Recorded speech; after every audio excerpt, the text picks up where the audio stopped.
Hello नमस्कार सलाम, आप सभी भावों का आपके अपने यूट्यूब चैनल अध्ययन क्लासेस में स्वागत है।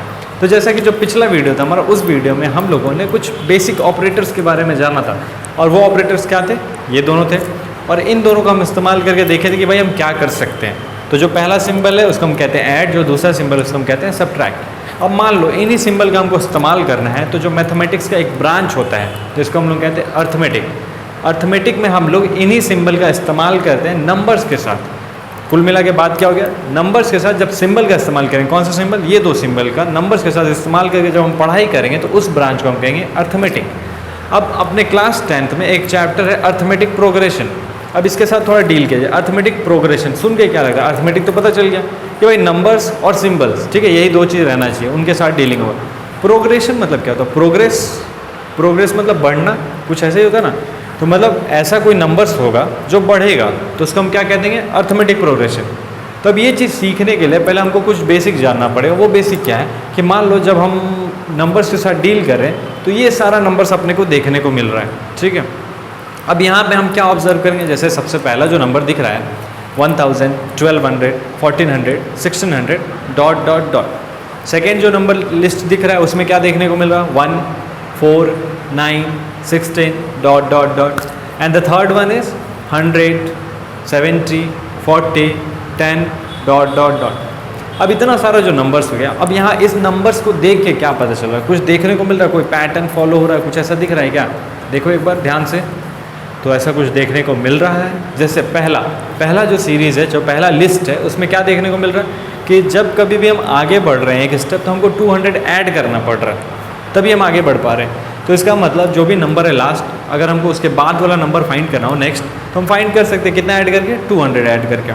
अब हम लोग सेकेंड नंबर लिस्ट को देखते हैं तो क्या देखने को मिल रहा है इसमें भी तो हम ऐड ही कर रहे हैं, ना हम लोग। लेकिन एक बार हम लोग +3 किए, फिर 5 ऐड किए, फिर 7 ऐड किए, मतलब एक पर्टिकुलर नंबर नहीं ऐड हो रहा, अलग अलग नंबर ऐड हो रहा, ये पता चल गया। लेकिन इसमें आगे बढ़ना तो क्या हम बढ़ सकते हैं? तो एक पैटर्न फॉलो करके मे बी हम बढ़ सकते हैं, शायद, कुछ पता नहीं, बढ़ सकते कि नहीं बढ़ सकते। और वही नंबर एग्जैक्टली होगा कि नहीं होगा ये भी पता नहीं, ठीक। अब थर्ड वाला जो देखें उसमें हमको क्या देखने को मिल रहा है? इसमें हो रहा है -30। जैसे जैसे 100, 70, 40, जैसे जैसे हम आगे बढ़ रहे हैं क्या देखने को मिल रहा है कि हमको 30 माइनस करना पड़ रहा है, तब हम आगे बढ़ पाएंगे। तो ये जो 3 नंबर लिस्ट दिखा आप लोगों को, तो इसमें एक कॉमन चीज़ ढूंढना है आपको।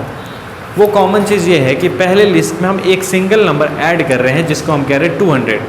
सेकेंड लिस्ट में ऐसा कोई सिंगल कॉमन नंबर नहीं मिल रहा जिसको हम ऐड करें। थर्ड लिस्ट में अगर हम ये कहें कि हम ऐड कर रहे हैं, हाँ हम ऐड कर रहे हैं, कितना? -30। हम ऐड कर रहे हैं -30 100 में, तो हमको मिल गया 70। हम 70 में ऐड किए हैं -30, तो हमको मिल गया 40। तो इसमें भी हम ऐड ही किए हैं, लेकिन क्या? -30। तो यहाँ पे भी एक कॉमन नंबर मिल रहा है -30, जिसको हम ऐड करते हुए आगे बढ़ रहे हैं। और पहले वाले लिस्ट में 200 मिल रहा था जिसको हम ऐड करते हुए आगे बढ़ रहे हैं। लेकिन सेकेंड लिस्ट में ऐसा कोई भी नंबर नहीं मिला जो पर्टिकुलरली फिक्स्ड हो जिसको हम ऐड करके ले आ सकें। तो यहाँ पे जो पहला लिस्ट है और जो लास्ट लिस्ट है, इसको हम कहेंगे अर्थमेटिक प्रोग्रेशन, ठीक है। अब देखो इसका डेफिनेशन स्ट्रेट और सिंपल क्या हो सकता है, ये पैटर्न फॉलो करके, कि वैसा कोई नंबर जिसमें हम कोई पर्टिकुलर फिक्स्ड नंबर ऐड करें ताकि नेक्स्ट नंबर आ जाए, तो इसको हम क्या कहेंगे? Arithmetic progression. मतलब इन इंग्लिश वी से कि a list of number in which we add a fixed number in the preceding term to get the next number, ठीक है। इसको हम कहेंगे AP।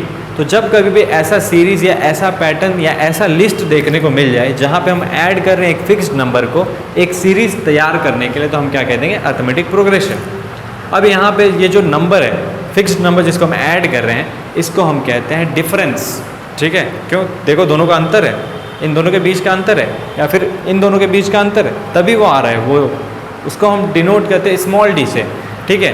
और इसको एक और कहते हैं कॉमन डिफरेंस। कॉमन क्यों कह रहे हैं? क्योंकि हर नंबर में वही आ रहा है, ठीक है। हर पैटर्न में जब हम आगे बढ़ रहे हैं तो एक सेम नंबर मिल रहा है, तो इसीलिए हम इसको कह रहे हैं कॉमन डिफरेंस।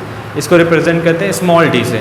तो अगर ये जो सिचुएशन है, इस सिचुएशन को अगर हम फॉर्मूले से रिप्रेजेंट करना चाहें या इक्वेशन से रिप्रेजेंट करना चाहें तो कैसे कर सकते हैं? तो d = फर्स्ट टर्म और सेकेंड टर्म का डिफरेंस। तो पहले किसको लिखे हम लोग? सेकेंड टर्म को। तो पहले लिखेंगे सेकेंड टर्म को, मतलब 1200 -1000, तो क्या मिल गया अपने को? 200। अभी हम यहाँ पे बोले सेकेंड टर्म, तो यहाँ पे जो नंबर लिस्ट दिख रहा है सबसे पहले 1000, फिर 1200, फिर 1400, तो जो सबसे पहले 1000 उसको हम कहते हैं फर्स्ट टर्म, ठीक है। हम पहले पता कर लिए AP है। अब ये जो पहला नंबर है इसको हम कहेंगे फर्स्ट टर्म, इसको डिनोट करते A1 से, ठीक। जो दूसरा नंबर है उसको हम कहते हैं सेकेंड टर्म, डिनोट करेंगे A2 से। जो तीसरा नंबर उसको हम डिनोट करेंगे A3 से। ऐसे करके डॉट डॉट डॉट करके हम आगे बढ़ रहे हैं। कहाँ पे ये ख़त्म होगा पता नहीं, कहाँ ख़त्म होगा भाई पता ही तो नहीं है, क्योंकि डॉट डॉट है। तो ये जो सीरीज़ है ये इनफाइनाइट सीरीज़ है।